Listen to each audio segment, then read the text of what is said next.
I must admit, I never ever thought I'd be sitting here telling someone how to use Blogger. But I have found Blogger to be a pretty useful and pretty easy device for writing online.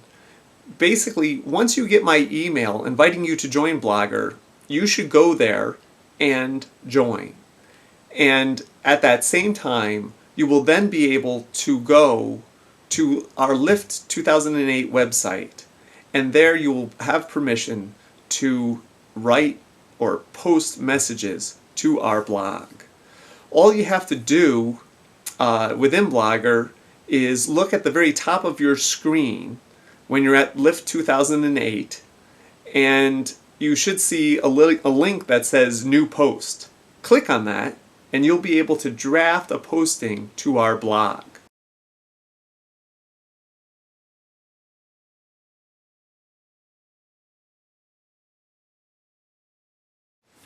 I say draft a posting to our blog because there's no need within Blogger to immediately publish whatever it is that you write. If you scroll down to the bottom of the screen, after you click on New Post, you will see that you have two options. You can either publish your post or you can save your post. What I suggest you do is save your post. Blogger automatically saves your post, but it's good for you to do it too, just to make sure that in the event there is some disruption, you don't lose whatever it is you're writing. But the big advantage is you can come back to your post at any time, days later, weeks later, and you can change and revise almost anything related to your post. You can even change the date, actually, if you want to get down into that level of minutia.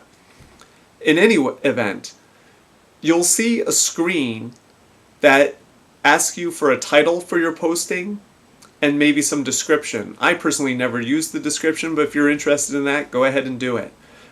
You need to come up with a title of your post, and then you need to actually do your review.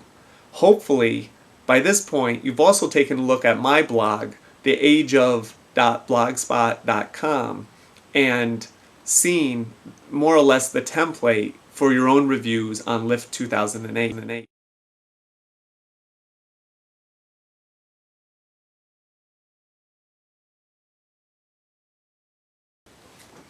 Okay, so what can I tell you about writing your review?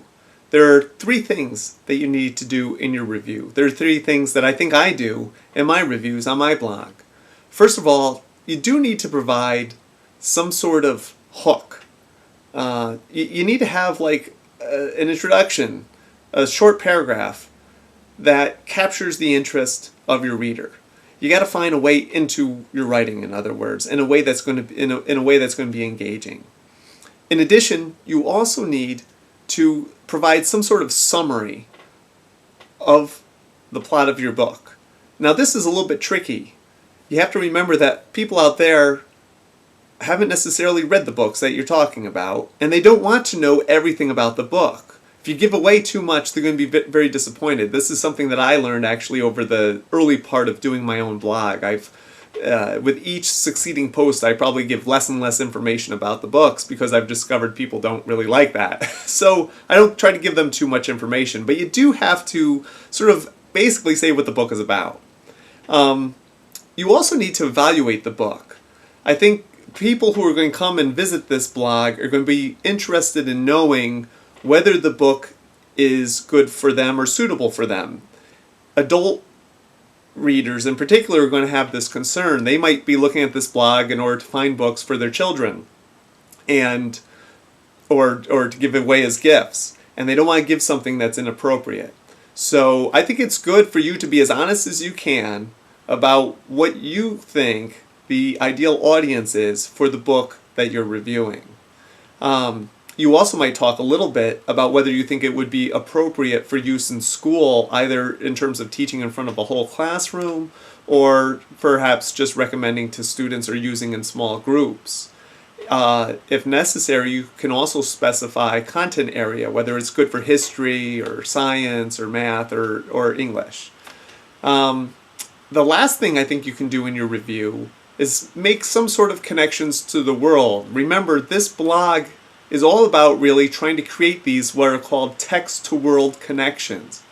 And So in your review, I don't require you to actually make text-to-world connections, but if you see something that you think is interesting, that relates well to what's going on in the world today, highlight that and bring it to the attention of your readers. I think they'll find that interesting and engaging.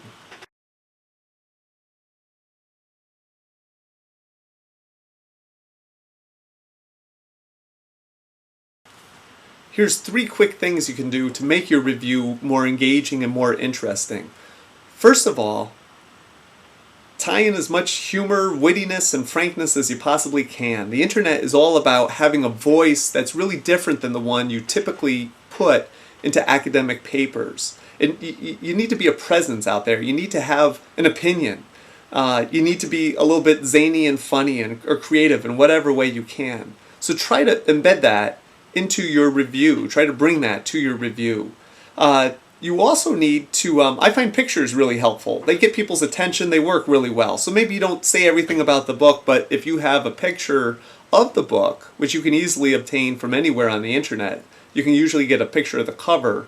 Put that into your review. That just makes the experience all the more enjoyable. And then the last thing, of course, are links. If you mention something, in fact, I'll embarrass Amanda right now. Fortunately, no, none of us can see her get embarrassed, but I just read Amanda's early postings, which are up on Lift 2008, and I know one of her books is about the Cold War. Now, it would be very easy to create a link between those words, Cold War, and a website that's out there that provides some perspective or information on the Cold War. Don't go nuts with doing this kind of thing, but do have some of those links in your reviews. It's part of the genre of writing online. Not having those links is just like failing to provide citations at the end of your academic essay in a normal face-to-face class. You need to have it to show that you're aware of the wealth of information that's out there and the relationship between what you're saying and what others have already said on the internet. So put that kind of stuff in. It'll make it all the more interesting for everyone.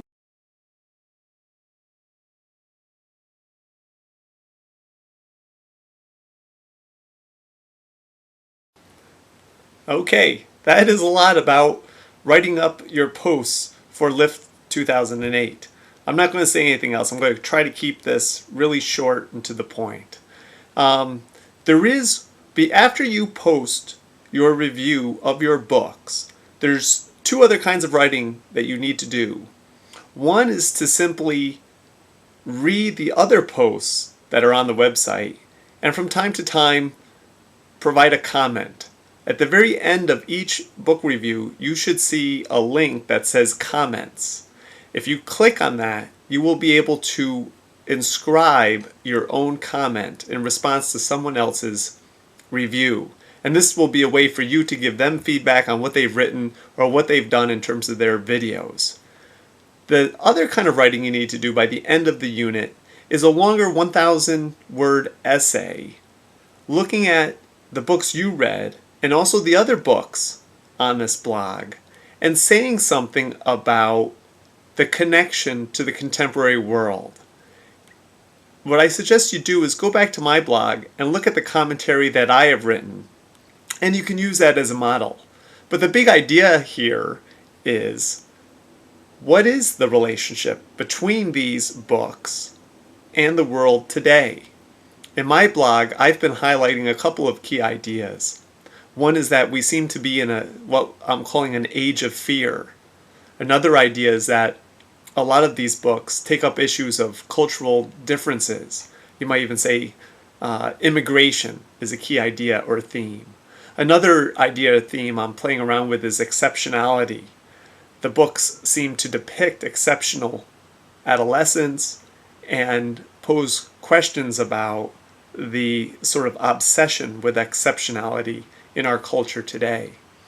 What I'd like you to do is to suggest, are there other themes out there that I'm missing? Are there connections between what I've said and what you're seeing in these new books that are coming out this year? Write an essay about that. I'm going to just leave it like that for now. And that's something we can come back to and maybe talk about a little bit more on the discussion forum for Unit 2 on Blackboard. The big idea here is have fun.